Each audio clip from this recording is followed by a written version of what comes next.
गुरुकुल के YouTube channel में एक बार फिर से आप सभी का हार्दिक स्वागत है। ज्योतिषीय फलित सूत्र श्रृंखला में आज हम कुछ नए नए सूत्र और महत्वपूर्ण नियम आपके लिए लेके आए हैं। आज हम दशाओं से रिलेटेड नियमों की बात करेंगे। दशाओं का रोल हमारे जीवन के रुझान के लिए बहुत महत्वपूर्ण होता है। ग्रह कब, कैसे और कितना फल देते हैं, इस बात करने में दशा और अंतर्दशा से किया जा सकता है। दशा कई प्रकार की है, परंतु सबसे अत्यधिक विंशोत्तरी दशा का ही प्रचलन है और यह सभी दशाओं में शिरोमणि भी होती है। विंशोत्तरी दशा के कुछ महत्वपूर्ण नियम कुंडली की विवेचना में किए जाते हैं।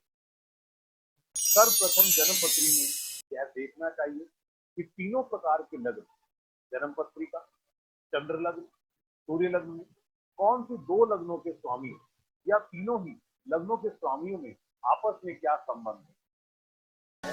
शुभ अथवा योग कारक बनता है तो वह अत्यधिक शुभ फल प्रदान करेगा। इसी प्रकार यदि अंतर्दशा का ग्रह भी शुभ तो शुभ फल प्रदान करेगा। महादशा अंतर्दशा से ज्यादा और अंतर्दशा प्रत्यंतर दशा से ज्यादा बलवान होती है, परंतु अंतर्दशा और प्रत्यंतर दशा अगर शुभ और योग कारक हो तो अपने समय में दशा शुभ ना भी हो तो वह शुभ फल प्रदान करेगी। यदि अंतर्दशा महादशा का मित्र हो और महादशा से शुभ भाव हो, यानी कि दूसरे, चतुर्थ, पांचवें, सातवें, नवम, दशम और एकादश भाव में स्थित हो तो और भी शुभ फल प्रदान करती है। यदि महादशा भी शुभ स्थान में हो तो फल और भी शुभ हो जाए। यह सबसे आवश्यक है कि दशानाथ और अंतर्दशानाथ और प्रत्यंतर दशानाथ केंद्र, उच्च राशि, स्वराशि, मित्र राशि में स्थित हो और किसी भी अशुभ ग्रह की दृष्टि या संबंध ना हो तो अपने समय में अत्यधिक उत्तम फल प्रदान करेंगे। और इसके विपरीत यदि दशानाथ, अंतर्दशानाथ और प्रत्यंतर दशानाथ ऋक भावों में हो, शत्रु राशि में हो, पाप दृष्ट हो और नवांश पे निर्बल हो तो शुभ भाव का स्वामी होते हुए भी अशुभ फल ही मिलेगा। जब तीन ग्रह एकत्र हों और उनमें से एक पापी तथा अन्य दो शुभ हों और यदि दशा तथा अंतर्दशा शुभ ग्रहों की हो तो फल पापी ग्रह का ही होगा। तो मित्रों, एक उदाहरण के तौर पर समझते हैं। यदि कर्क लगन हो, मंगल, शुक्र तथा गुरु एक स्थान में कहीं दशा गुरु की हो और अंतर्दशा शुक्र की हो तो फल मंगल का ही होगा और यह फल शुभ होगा क्योंकि मंगल कर्क लगन के लिए योग कारक करता है। जब महादशा तथा अंतर्दशा एक ही भाव में स्थित हो तो विशेष रूप से उसी भाव संबंधी घटनाएं होती। जब महादशा तथा अंतर्दशा एक भाव को देखते हो या दृष्टि भाव संबंध बनता हो तो भी विशेष घटनाएं उसी भाव से संबंधित ही होती है। जब महादशा का स्वामी और अंतर्दशा का स्वामी आपस में शत्रु हो, एक दूसरे से छठे आठवें भाव में हो और अंतर्दशा लग्न से छठे आठवें या 12वें भाव में हो तो जीवन में संघर्ष, बाधाएं, शत्रुता, विरोध आदि अप्रिय घटनाएं घटती हैं। राहु तथा केतु यदि शुभ अथवा योग कारक ग्रहों के प्रभाव में हो और वह प्रभाव उन पर चाहे दृष्टि कम दृष्टि द्वारा पड़ रहा हो, छाया ग्रह अपनी दशा अंतर्दशा में शुभ अथवा योग कारक ग्रहों के ही फल देते। दशा ही फल कथन आधार है।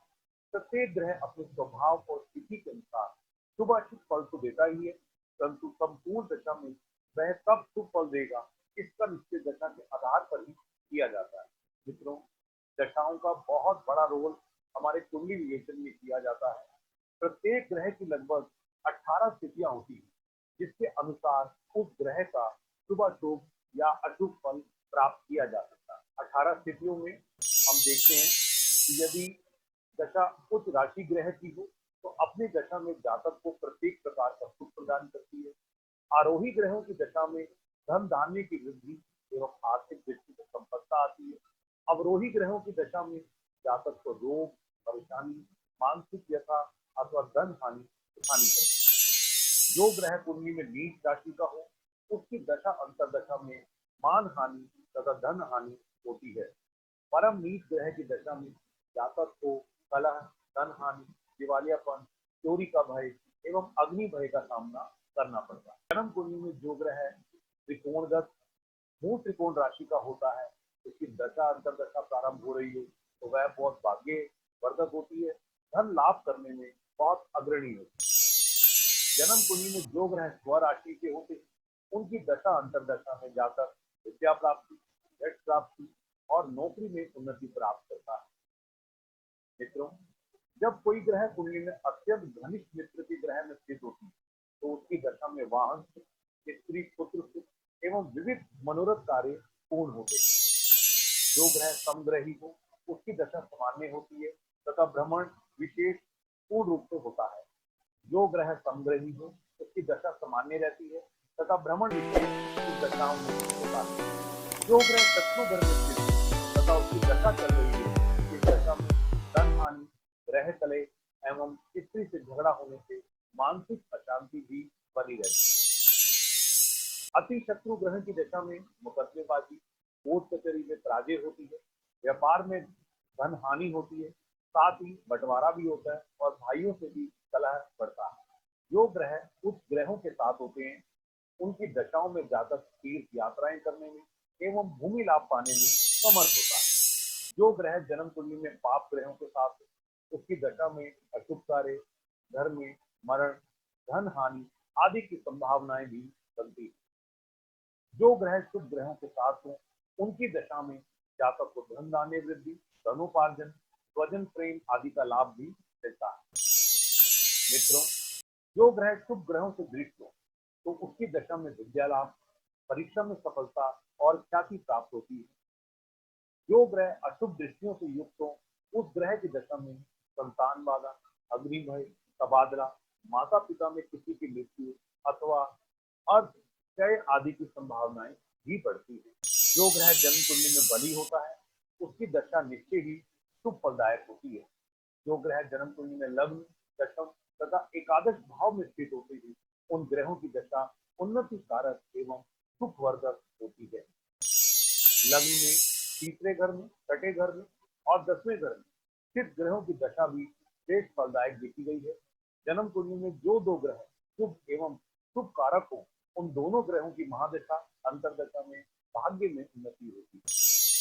यदि दशानाथ जन्म कुंडली में लग्नेश, नवांशेश, ओरेश, रेशकाणेश या द्वादश तो निश्चय ही उनकी दशा मोड़ देने वाली एक परिवर्तन लेके आती है।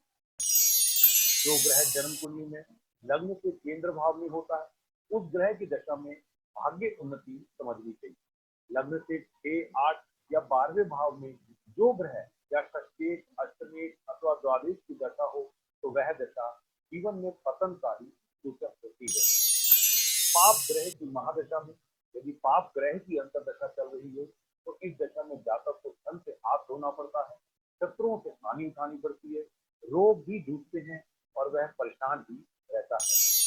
शुभ ग्रह की महादशा में शुभ ग्रह की अंतरदशा के समय जातक की सम्मान वृद्धि होती है, नौकरी में पदोन्नति होती है तथा उसे समस्त प्रकार के शारीरिक सुखों में वृद्धि मिलती है। शुभ ग्रह की महादशा में शत्रु ग्रह स्थित ग्रह की अंतरदशा चल रही है तो जातक को व्यर्थ में ही कलंकित होना पड़ता है।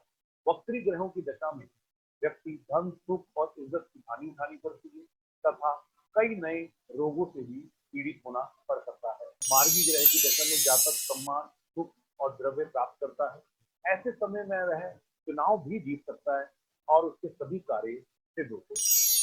नीच और शत्रु क्षेत्रीय ग्रह की दशा में व्यक्ति प्रदेश में निवास करता है, व्यापार में हानि उठानी पड़ती है, मुकदमे में हार होती है, परंतु इस दशा में जातक नीच कार्यों से लाभ भी उठाता है। मित्रों, आज हमने बहुत सारे महत्वपूर्ण नियम और सूत्रों के बारे में चर्चा करी जो दशाओं से रिलेटेड थे। दशाएं, अंतरदशाएं और प्रत्यंतर दशाएं हमारे जीवन में हमारी घटनाओं का रुझान करती हैं। ज्योतिष वैदिक सूत्रों की कड़ी में आने वाले दिनों में हर भाव से रिलेटेड सूत्र और बहुत सारे रहस्यमय सूत्र जो प्रेडिक्शन करने में बहुत महत्वपूर्ण होते हैं आपके लिए लेकर आ रहा हूं। आज अपनी वाणी को यहीं विराम देता हूं, फिर मिलेंगे। नमस्कार। नमस्कार दोस्तों, अगर आपका ज्योतिष, न्यूमरोलॉजी, वास्तु और किसी भी प्रकार की ऑक्कल्ट साइंस में इंटरेस्ट है और आप उसको साइंटिफिक और लॉजिकल तरीके से सीखना चाहते हैं तो हमारे नंबर पे कांटेक्ट करें और इस चैनल को सब्सक्राइब करें बहुत सारे ज्ञानवर्धक और नॉलेजेबल वीडियो मैं आपके लिए ला रहा हूं। नमस्कार।